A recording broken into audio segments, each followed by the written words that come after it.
Okay, I want to start off by giving all praises to Yahweh, Ba'ashim, Yahweh Shai, Ba'ashim, Rakat, Kwadash. Double honours to the apostles and elders of Great Millstone, who teacheth the Bible in 100% truth, and shalom to the hopeful elect of the 12 tribes of Israel, especially the 144,000, consisting of the Negroes, Latinos, and Native Americans in the land of the Americas, as well as the speckled bird, the Israelite foreigners living amongst the other nations. Shalom to you. So today I'm back on the topic of the MOTB.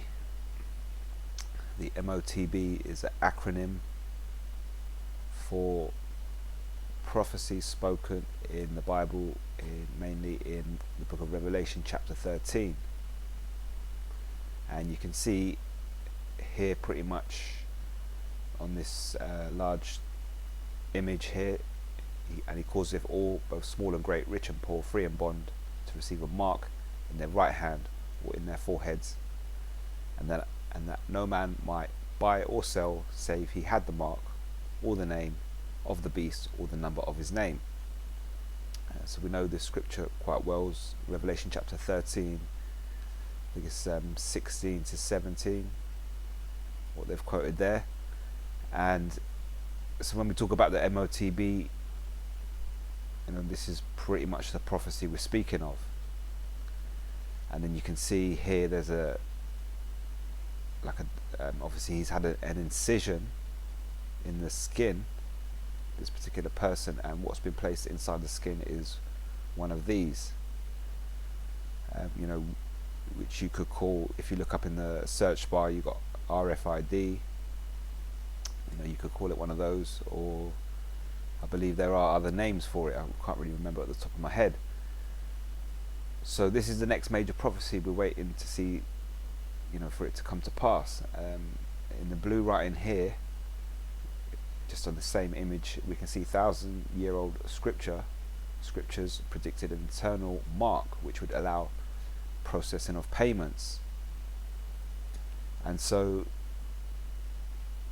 as we keep warning you, this major prophecy is coming very soon. 2025 could be the year. Who knows? It could be the year that they make this actually happen. The New World Order, they've got all these particular plans. They come out and they make these, different announcements as to things that they're going to be doing in the future. And we believe that 2025 will be a big year for this particular prophecy. And then, very close to that, after that, you'll see the destruction of America, Babylon the Great, spoken of in the scriptures in the Bible, and also the deliverance of the children of Israel, but only one particular portion, mainly the members of the elect of the nation of Israel, will be delivered up into the air, to be out of the way while the destruction takes place. Well, World War III reaches its peak, where nuclear ICBMs start to be thrown across the earth. So, with this particular prophecy waiting to come to pass, obviously there's many other things that come into play with it. You've got Jacob's trouble. That's a time like never been seen before. We've got all these events leading up to it, and then you've got this particular time where this particular prophecy comes to pass. It gets made mandatory. And it will happen in steps. So, at the minute you're able to buy and sell with cash. At some point, they could make a change to the system where you're not able to buy or sell with cash. You may be able to buy or sell with a digital format. So, that could be done maybe through your smartphone. Even, using your bank card and your credit card. It's all really digital. There's no actually transaction of cash or coins involved. But then there'll be a step where the people of the world are pretty much told that in order to buy or sell, as it says here in this diagram, you're going to have to take this internal device under the skin, which would allow processing of payments. So when that gets made mandatory, that's like the peak of the judgment, the troubles that are going on, if you like, during the time of Jacob's trouble. That peak will then go on for a little while, until we reach the actual time of destruction for America. Now this particular video was, the idea of this video came from this. Now this is Apostle Gabar's channel, Daily Edification 4. You can see here concentration camps, detention centers, torture, re-education, sifting process for NWO. It's coming. And he uploaded this the 26th of October, so now it's the 28th.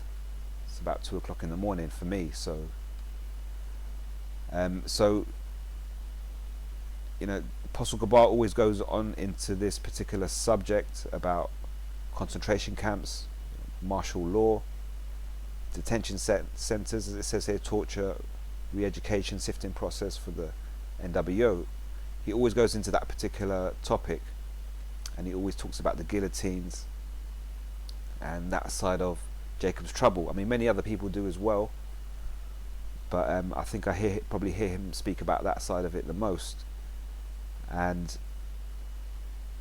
I believe his video was inspired by, you can see here, Elder Mawatazak, a video called Acts of 1798 and Executive Order 9066, and then obviously Apostle Gabar has put the link for this video here, which is Tex Mars USA, Gulag USA, which I would recommend you watch both of these two, as well as Apostle Gabar's video.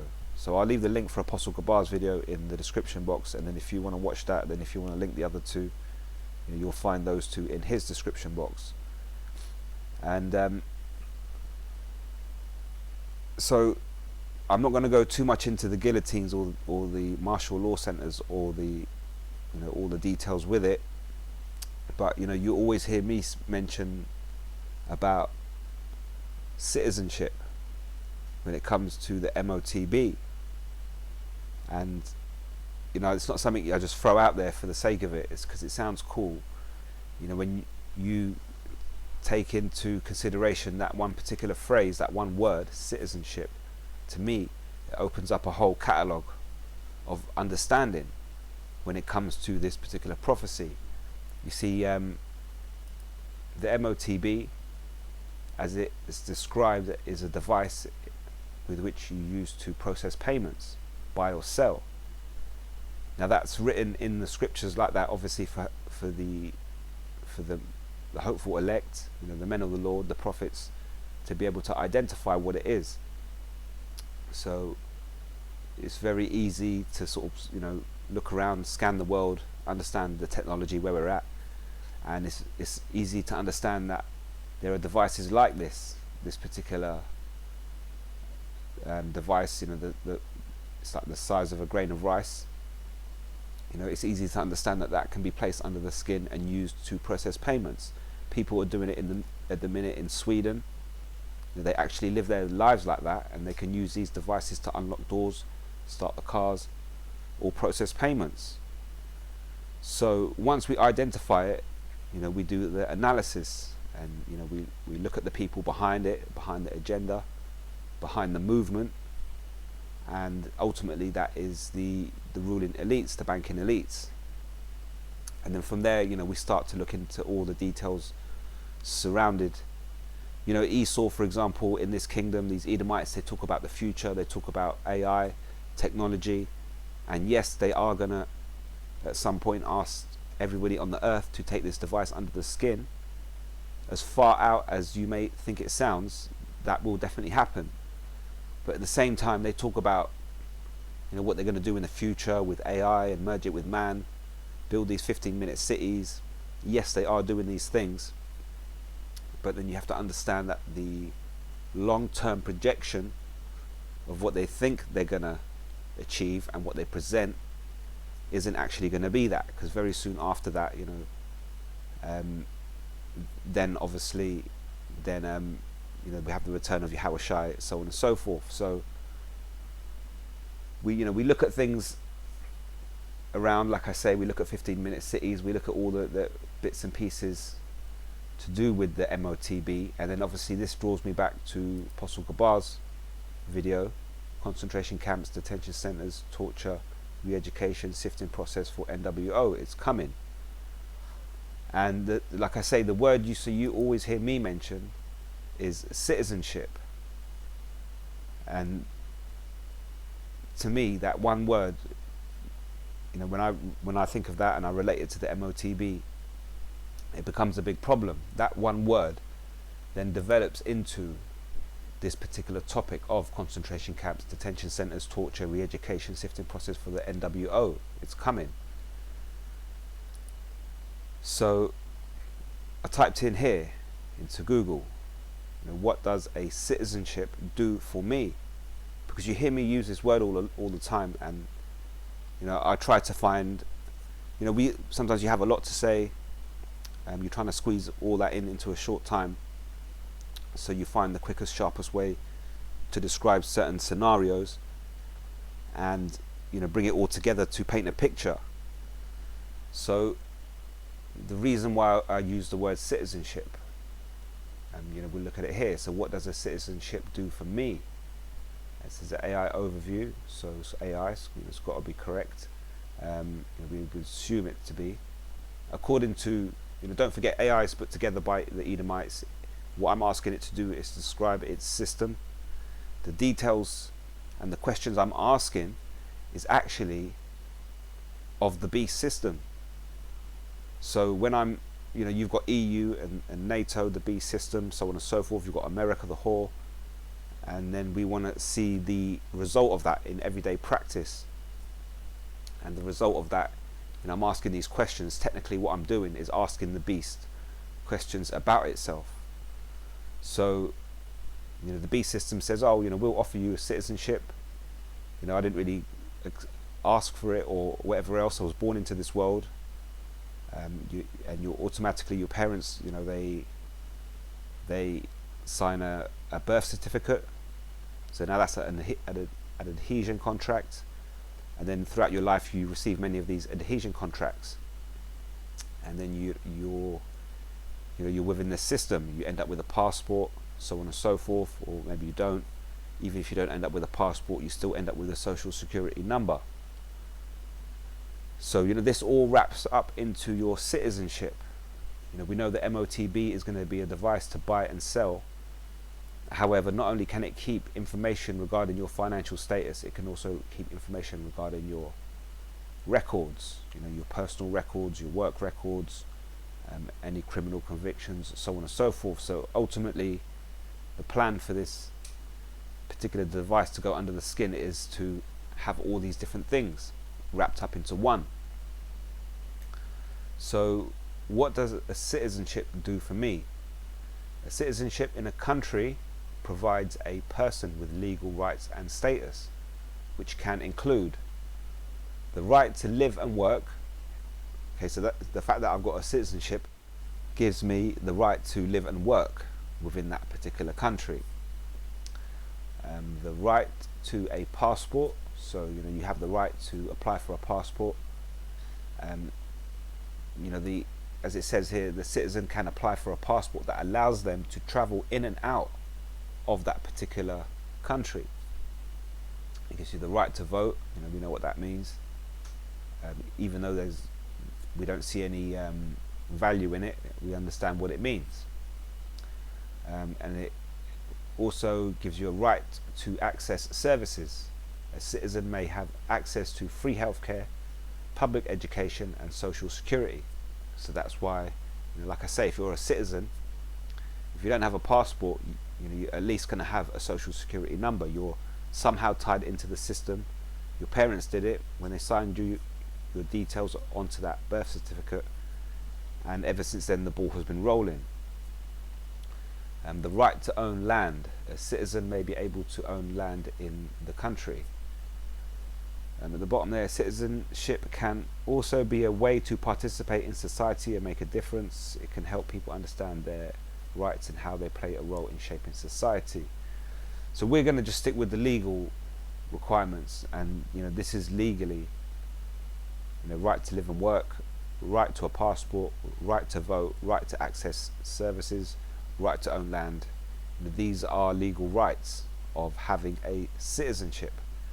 Now, obviously, the government you live under can, override these privileges, if you like, if they see fit. For example, if you go to prison, to jail, they could they could punish you in some sort of way.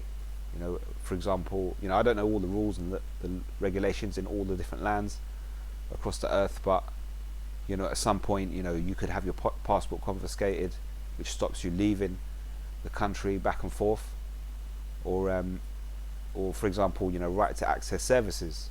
They may be limited for certain things that you've done, certain crimes that you've committed, or so on and so forth. So your citizenship provides all these things.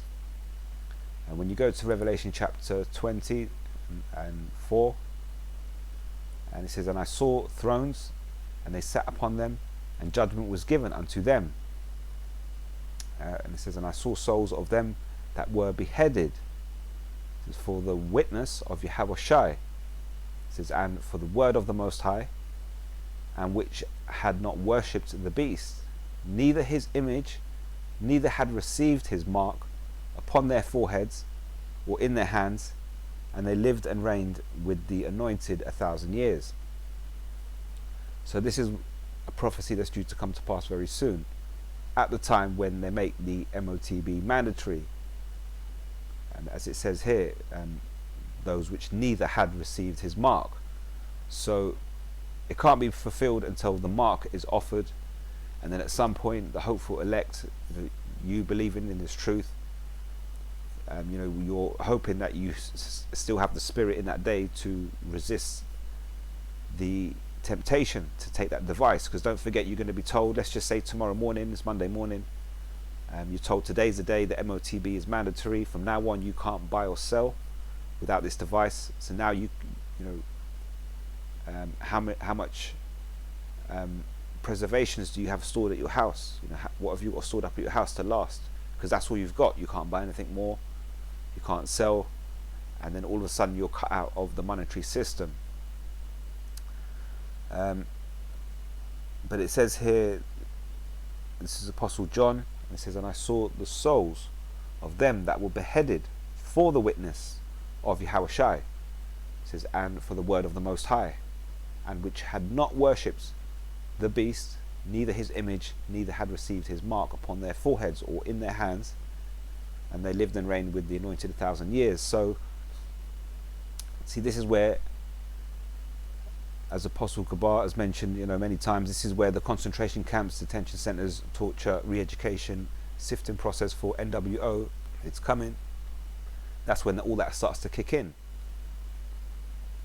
and then you'll see, things like this. Now, this won't happen maybe in mass number when it comes to the believers of Yahushua. We don't know. It could be 1 or 2 people, could be a lot, but ultimately this warning, if you like, is given to, it says here, witnesses of Yahushua. It says, "And I saw the souls of them that were beheaded for the witness of Yahushua and for the word of the Most High." So we're witnesses for Yahushua. We tell you our account.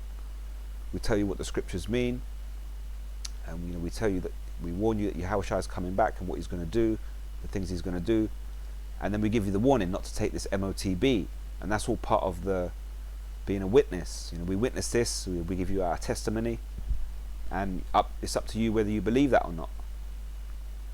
And so that's where faith kicks in. The MOTB, the time where you have to really be strong in this faith to say, I'm not going to take this particular device. You've got your family screaming at you, you need to take this, that and the other, and then you've got this other problem looming over your head. It says, "And I saw the souls of them that were beheaded for the witness of Yahushua." So again, imagine the day, tomorrow's Monday morning, imagine they made the MOTB mandatory. How many people all across the earth, even people that don't call themselves Hebrew Israelites, people that call themselves Christians, how many people are going to have John's words ringing around their brain at that particular moment? "And I saw the souls of them that were beheaded for the witness of Yahweh Shai. So it's all good telling me you're a Hebrew Israelite, but are you prepared to be beheaded for that witness statement, for that testimony? See, nobody's going to come knocking at your door and ask you, tell me your account of events. Oh, you witnessed Yahweh Shai, and then we're going to behead you. So the whole witness comes into your actions. So you've witnessed all this. Your spirit is bears spirit with the Holy Spirit. You understand what's going on. You see this truth. You know not to take it. A lot of people around you, a lot of people in society are going to take it, and this is where you have to stand firm. They might now say to you, we're going to take you to the concentration camps, detention centers for torture, re-education, sifting process for the NWO. It's coming. That might happen to you. And so that's what it means here. You've got martial law camps, so on and so forth. Many people talk about it. Many people do videos. They say, oh, it's set up. They've got this. America have got this many guillotines. And this is where it's all heading. So then you have to kind of look at it and go, okay, that can happen. Esau's a madman. This is exactly what's going to happen. But Esau does things in legalities. Even though he's a devil, and even though he covet fields, he takes them by violence, he tries to do it in a legal way. He set up the system over the earth. He set up the rulership, the laws, and he's made the laws in a way that he can manipulate them himself. And so when he needs to do things, he'll push it through. If you find that hard to believe, just look what's happening in the Middle East at the minute.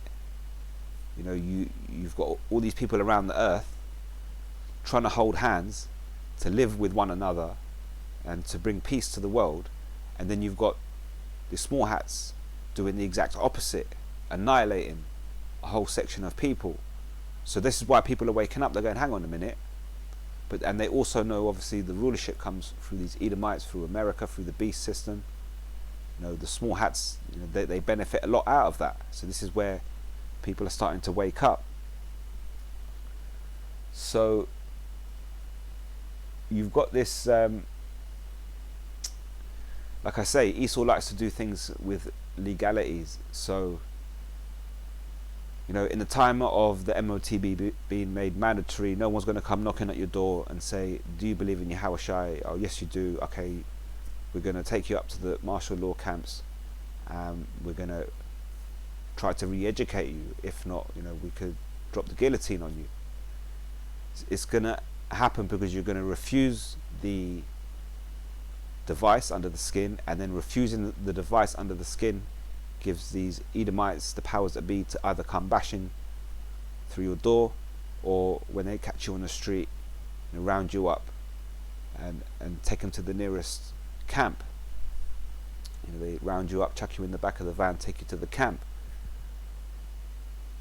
So Esau, this is where Esau uses a legal requirement. That sounds very nice on paper, yet he's going to use it to his advantage, to take advantage of the situation. And so this is where you come back to the word citizenship. Yes, the MOTB is a device which you can buy or sell. It'll also be your identification. Your identification is your citizenship. Imagine, the MOTB is made mandatory tomorrow, and you get stopped on the street and they say, well, who are you? Where's your passport? What's your social security number? What's your name? Even just your name. Give us your name and we can tap you into our system and we'll find out your address, your social security number. This is what the police do.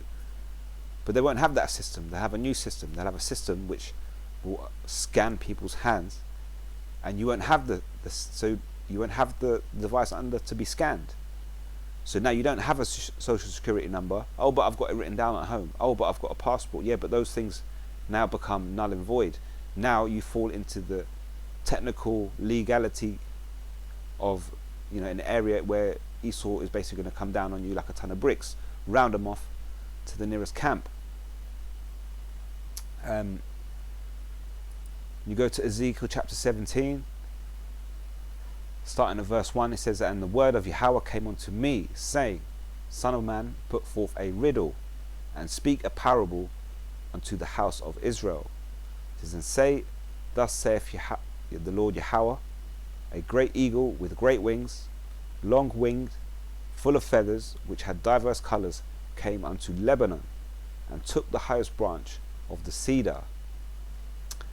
It says he cropped off the top of his young twigs and carried it into a land of traffic. He set it in a city of merchants. So, this is you Israelites pretty much ending up in the land of America through the transatlantic slave trade. I'm just reading on. It says, he took also the seed of the land and planted it in a fruitful field. He placed it by great waters and set it as a willow tree. It says, and it grew and became a spreading vine of low stature, whose branches turned toward him, and the roots thereof were under him. So it became a vine, and brought forth branches and shot forth sprigs. It says, carrying on here, there was also another great eagle with great wings and many feathers, and behold, this vine did bend her roots towards him, and shoot forth her branches towards him, that he might water it by the furrows of her plantation. It was planted in a good soil by the great waters, that it might bring forth branches, that it might bear fruit, and then it might be a goodly vine. Say thou, Thus saith the Lord Yahweh, shall it prosper? Shall he not pull up the roots thereof, and cut off the fruit thereof, that it wither? It shall wither in the leaves of her spring, even without great power or many people to pluck it up by the roots thereof. So when you read this first part, the eagle represents the nation of Edom, Esau, these Edomites. And for example, where it says here, and it grew and became a spreading vine of low stature, this represents the nation of Israel. You go to verse 4, it says, he cropped off the top of his young twigs and carried it into a land of traffic. He set it in a city of merchants. And so this represents the transatlantic slave trade. The land of traffic is America. He says he set it in a city of merchants. So that word city represents America. People would argue that America is a country, it's not a city. However, a country spreads as far as its citizens, and so that's where you have the understanding that you read in the Bible. It speaks of Babylon, that great city, with all its citizens. People get tripped up because obviously today they use the word country. They say, oh, that's not what it means, but that's because they lack understanding. So before I bounce on, you've got Deuteronomy 28:48. It says, therefore shalt thou serve thy enemies, which Yahweh shall send against thee, in hunger and in thirst and in nakedness and in want of all things. And he shall put a yoke of iron upon thy neck until he have destroyed thee. It says, and Yahweh shall bring a nation against thee from far, from the end of the earth. As swift as the eagle flieth, a nation whose tongue thou shalt not understand. So this represents the curses. A yoke of iron upon our necks is the transatlantic slave trade. Although nowadays that yoke of iron is turned into a paper yoke with the adhesion contracts. And it says, therefore thou shalt serve thy enemies, which Yahweh sent against us, in hunger and in thirst and in nakedness and in want of all things. So the fact that we have to go to our enemy for the want of all things is that spreading vine of low stature, whose branches turn toward him, towards the eagle. So, back to the word city and back to the word traffic. We look up the word city, and like I say, people in this day and age, they refer to, for example, you can see here, the city of London, which is a state within itself, but you could have the city of New York, city of Tokyo, so on and so forth. So people say, well, a city is not a country. But what a city is, it's, that's by obviously definition of what we have today. What you really have is you have towns and villages, but then when you have a large collection of towns or villages, this becomes a city. So to define a city today, you'd have to have over a certain amount of thousands of people living there, so on and so forth. But what is the cap? There is a minimum. If you would look at today's definition of city, there would be a minimum number of people you have to become a city, to be classified as a city. However, what's the maximum? There is no maximum. So, for example, if I go down here, this is Britannica, city definition and history, it's from Britannica, city, and the question was, what is called a city? A city, relatively permanent and highly organized center of population. So like I say, you'd have many towns and villages, and according to today's definition, those towns and villages don't have enough people to make up a city. But when you add them up together within a particular area, according to today's definition, they say now you've got minimum 500,000 people, or minimum this, minimum that, and now they classify you as a city. But realistically, it's just a highly organized center of population of greater size or importance than a town or village, because like I say, you have to be above the size of a town or a village to become or be classified as a city. But what's the limit? What's the maximum amount of people you can have in a city before you're not a city anymore, you're a country? There is no definition to that. So the name, carrying on reading here, it says the name city is given to certain urban communities by virtue of some legal or conventional distinction that can vary between regions or nations. So you have, in the UK, you have the city of Birmingham and the city of London.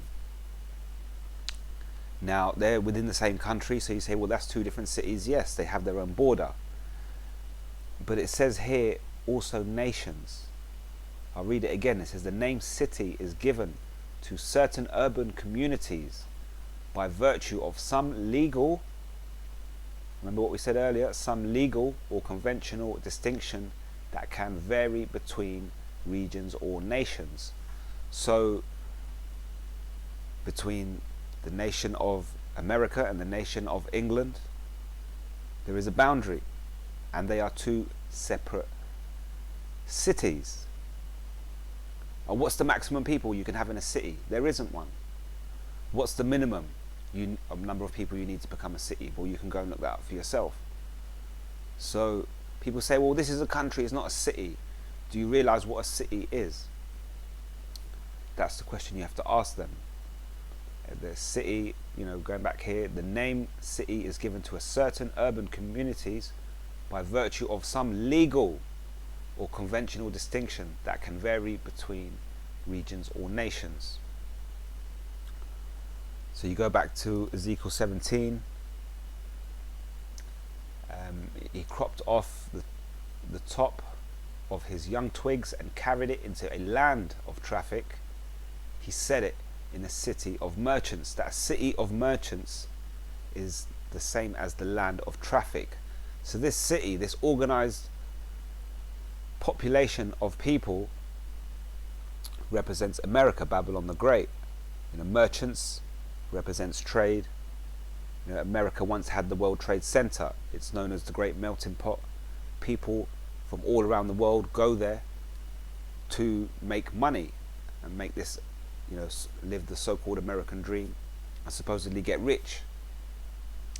Even nations around the earth, especially China, are selling their products to America, and they're making money off America. So to them, again, this is a land of traffic, a city of merchants, and they know they can make money off them. So you go to the word traffic. So now you say to yourself, well, this word traffic, what does this mean? Does this mean it's a land where it's just always rush hour? There's one particular land, and it's 24 hours a day, it's always rush hour. There's just traffic everywhere. No, that's not what it means. You're probably thinking of the word traffic, to do with cars. But, as it says here, traffic, this is the Merriam-Webster definition of traffic, as in commerce, the buying and selling of goods, especially on a large scale and between different places. So you look at the cars coming down the street, and they are traffic, because they each, according to the government, each one of them, they make money off each individual car with the registration and the taxing of the car, so on and so forth. Now we go back to Google, the initial search for the word traffic here. So you've got vehicles moving on a public highway, and the movement of ships, trains, aircrafts, or pedestrians. This is the transportation of goods and passengers. The messages or signals transmitted through a communication system. This is the action of dealing or trading in something illegal. Dealings or communications between people. So I don't know why they've given you two definitions. One is trading in something illegal, and one is just dealings. Dealings is the same as trading, which is the action of dealing or trading. So you can trade legally and it can still be called traffic. So I don't know why they've done that. But then you go down a little bit further here. Now we have another definition, the verb traffic. Third person, present, traffics. Past tense, trafficked. Past participate, trafficked. It says gerund, or present participle, trafficking. So you can't use these phrases for the traffic on the road. You can't say I saw cars trafficked down the road. Or people don't say the car is trafficking. There's many cars trafficking today. People don't say that. See, now you have a different definition. It says here to deal or trade in something illegal. Well, it doesn't have to necessarily be illegal. It can be legal or illegal. Again, it's back to what they've written here, 3 and 4. They've kind of created more work than is necessary. The fact that you're trading or dealing is traffic, whether it's legal or illegal. You could have a shop that's legally set up and paying taxes, and they have a high volume of traffic, people coming in and out. The reason why they're traffic, because each one of those customers represents money, represents commerce for the business. So there's another thing. So you look at these first descriptions. Like I say, you can use the word traffic for human traffic, traffic when it comes to cars, traffic when it comes to people walking through a particular area. It says here the messages or signals transmitted through a communication system, that can be classed as traffic. But you can't use these third person presence, the traffics, the trafficked, or the traffic, the trafficking. Doesn't make sense. And the reason why is when you look here, you have noun. So traffic, the word traffic as a noun, or you have the word traffic as a verb. There's two different identifications. So, natural question, what's the difference between a noun and a verb? The main difference between a noun and a verb is that a noun names something, while a verb indicates an action.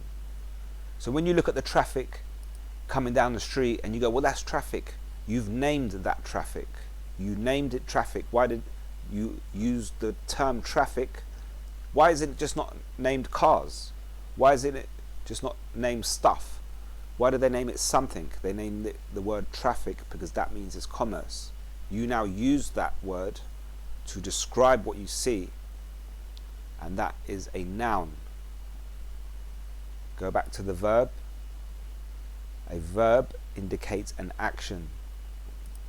So trafficking, the trafficking, you're trafficking people, you know, you're making money out of them. Trafficking drugs, as it says here, we must vigorously enforce our laws against those who traffic drugs. So even to deal, as it says, to deal or trade in something illegal, it doesn't have to be illegal, it can be legal. Why does it always have to be illegal? If like I keep saying, if I got a shop and I told you it was really busy today, there was a lot of traffic coming through, does that mean my shop is illegal? No, it doesn't. So they've kind of shot themselves in the foot with that one. It doesn't really make sense. But now you understand the difference between the verb and the noun. Oh, traffic is the cars coming down the street. Well, that's when you're using the word in the noun sense of the. As a noun, you're using it. It says here, you're naming something. You're naming that situation where you stand on the sidewalk, you look into the road, you see so many cars coming past, and you say, well, that is traffic. You named it traffic. You're using the word as a noun. A lot of people in this world have no idea why they use that particular word as the name. It just shows you the lack of intelligence that people have. You then use the word as a verb, and now you're describing an action. So you're describing the traffic, you're describing the commerce. Go back to Ezekiel 17. He cropped off the tops of his young twigs and carried it into a land of traffic, and he set it in a city of merchants. He took also the seed of the land and planted it in a fruitful field. He placed it by great waters and set it as a willow tree, and it grew and became a spreading vine of low stature. That's the children of Israel in the land of America. It says that whose branches turned towards him, and the roots thereof were under him, so it became a vine and brought forth branches and shot forth sprigs. So again, back to Deuteronomy 28. It says, therefore thou shalt serve thy enemies, which Yahweh will send against thee, in hunger and in thirst and in nakedness and in want of all things. So that's why the vine grows towards, bend their roots towards him, and that's the children of Israel in America, the land of traffic, city of merchants. Now you understand why America is called a city. Human trafficking, for example, human trafficking is the trade. Haha. So where does it say trade? When you see the word human trafficking, how do you know that that's humans being sold? Because the word trafficking means trade. Human trafficking is the trade of humans for the purpose of forced labor, sexual slavery, or commercial sexual exploitation. Human trafficking can occur within a country or transnationality. It is distinct from people smuggling, which is characterized by the consent of the person being smuggled. So what they're saying is when you're being smuggled, you've agreed to be smuggled from A to B, but when you're trafficked, it's against your will. Why do they call them trafficked? Why don't we just call them people slaves? Why do we call them human traffic? Because the traffic is a verb. It's a descriptive word, and it's saying that they are commerce. So again, you can use the word traffic as a noun as a name to name things, but really the meaning goes back to the commerce. So you go back to Ezekiel 17 and you understand that America is the land of traffic, the city of merchants. So going back to Revelation chapter 20 and 4, and it says here, and I saw the souls of them that were beheaded for the witness of Yahushua and for the word of the Most High, and which had not worshipped the beast, neither his image, neither had received his mark upon their foreheads or in their hands. It says, and they lived and reigned with the anointed 1,000 years. So the legal technicality that Esau is going to use in that day to bring about the beheadings for the witness of Yahushua, for the word of the Most High, is what? Is your citizenship. So you go back to the word citizenship, right to live and work. So if you're not a citizen, you don't have the right to live or work in a particular land. The land, within that border where the citizenship is affected in that particular area. So going back about, like I say, 10, 15 years, and I used to work a lot on construction sites, and there was one particular guy that I used to work for all the time.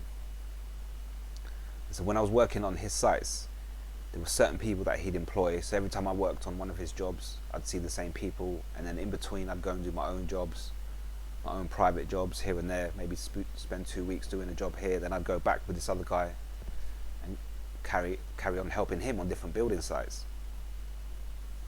And he had this illegal immigrant, that's what we call them in England.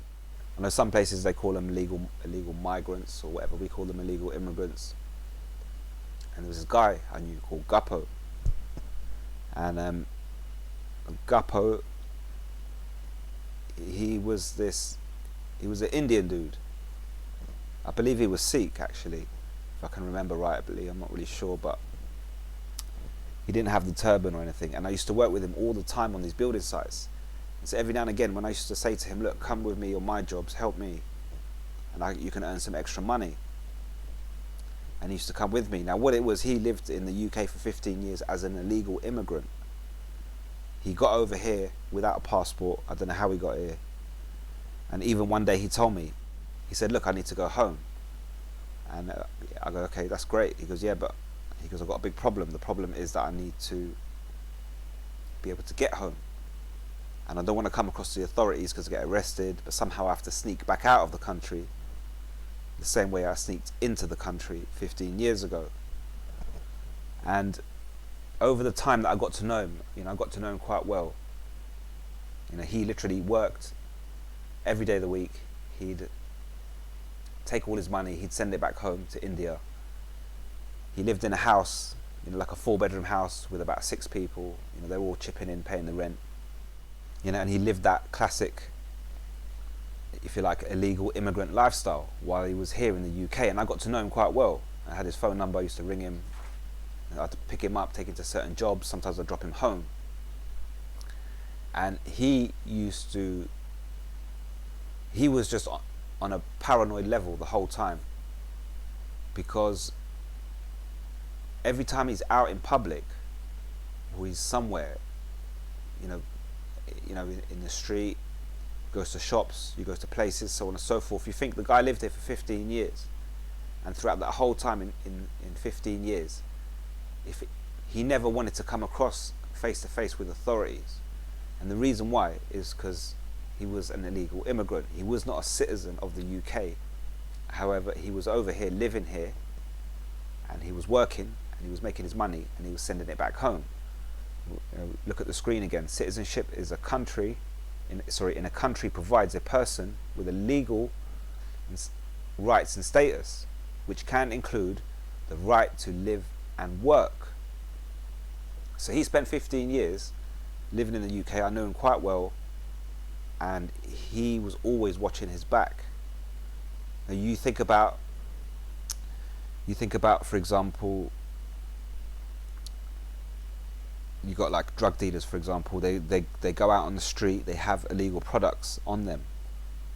So if you're a wise dealer, then you'll recognize that when you go out on the street in public and you're loaded, or what we call hot. This is what in my area we would say you're hot. You're carrying, you're hot. So you would have to be sensible with your actions. You'd have to avoid certain public places. You'd avoid the police, for example. You don't want to get pulled up in your car. So if you get pulled up, You speak to the officer nicely. Hopefully he just goes about his way and leaves you to it. But then there's certain times when you're not hot. You know, you're not carrying anything illegal on you. You go out into the street, you get into an argument with somebody. If police end up turning up, you're not really worried about the situation because you don't feel hot. Then you've got illegal immigrants. They feel hot 24 hours a day. 24 hours a day.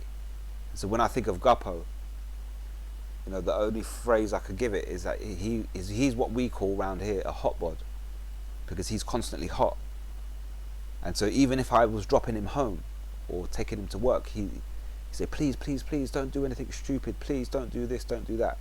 He just didn't want it with the police, because as soon as he came face to face with the police officer or someone of authority, you know, in the UK, for example, they got border force control. You know, they'll raid a Chinese takeaway or Chinese restaurant. They'll raid it. They'll raid the kitchen. They'll find 4 illegal immigrants, Chinese, working there, and they'll deport them back home. So Guppo, the guy that I knew, he was just constantly living with this fear of not wanting to bump into any type of authority in the UK. Yet he had to leave his house every morning because he worked 7 days a week, and he did that so he could make his money, send it back home, eventually go back home. So you imagine now, tomorrow morning the MOTB gets made mandatory. You need that to buy or sell. Revelation chapter 20 says that, you know, some will be beheaded for the testimony of Yahweh Shai. Part of the testimony is to say, I don't want to take that MOTB. Not only are you forfeiting your right to be involved in, you know, buying and selling, you'll also be forfeiting your citizenship. As it says here, the right to live and work, the right to a passport, the right to vote, the right to access services, right to own land. Now forget all these, you know, the last 4. What about the right to live? See, like I say, I spent time with Guppo, and you hang around with this guy who is constantly paranoid that he's living and breathing, walking around in this place, living a life somewhere where he shouldn't be legally. He didn't have citizenship, and he was afraid, you know, if I come across authorities, they chuck me in the back of the van, they round me up, take me off to the nearest detention centre. You know, they do that at the minute. You know, they'll catch an illegal immigrant coming off the boat, and they'll round him off to you know, camps or detention centres. Maybe they're not so harsh in the UK at the minute, the way things are going, but you know, this is all coming back to the idea of the guillotine, the detention centres, martial law camps, you know, re-education and sifting process. So Esau, you know, he will implement the MOTB. You will not be able to buy or sell without it, and there, you know, some people will be beheaded for not taking the MOTB, for, as the scriptures put it, for the testimony in Yahweh Shai. The legality that Esau is going to come at you with in that moment is you don't have citizenship. You know, and this is why it comes back to that point. The MOTB gets made mandatory tomorrow morning. Okay, you can't buy or sell, but now you're going to walk down the street. You refuse to take the MOTB. Do you realize that you're a hotbod? Because you're now not a citizen of this particular place. Now you can claim to be when the police turn up. They spot you on the street, they want to talk to you, they ask you questions, they ask you what's your name, where's your ID. You say, oh, I've got this passport, I've got a social security number. They don't have the machine anymore to tap it in. They have a new machine, which is to scan the device under your hand. If you don't have that, automatically, legally, you're not a citizen. Automatically, legally, you don't have the right to live in that particular concentration of people. Don't forget, the city is a condensed concentration of people. You know, and obviously it's bound by legal requirements. So you have, for example, America, you have the border, That is a legal boundary between that city and other cities or countries, if you like, in the world. And to be within that border, to live and to work, to breathe, whatever, you have to be a citizen. Now there are some people that go to other places and they're not citizens of those places. Maybe they have work permits, maybe they have visas, maybe they're on vacation, so you have to fall into line with one of these categories. But even then, to prove those statuses, you're going to need the device under the skin. So like I said a minute ago, the MOTB, a device which you need to buy or sell, it's also going to be your proof of citizenship. Your citizenship is the right to live in the area that you're standing on. So imagine you're walking down the pavement and the police car pulls up on you, and then they, you know what they're like, they run up on you, slam you against the wall, turn around, this, that and that, they search you, they make sure you've got no weapons on you, then they ask you what's your name, where you going, where have you been. Like I say, in this day and age, they'll tap your name into a computer, it'll come up, your whole history. In that day, when the MOTB comes, they're going to want to scan the device under your skin. If you don't have the device under your skin, you're a legal alien. They chuck you in the back of the van, round you up to the nearest detention centre. It's very basic, it's very logical. And proof of citizenship is the legality that Esau will use to justify beheading those that have the testimony of Yahweh Shai. So it's all, like I say, it's all very straightforward, plain and simple. I hope that's edifying. I'm going to leave it right there. I'll also leave the link for Apostle Gabar's video in the description box, and then obviously once you click onto that, you can find the other two links in his description box.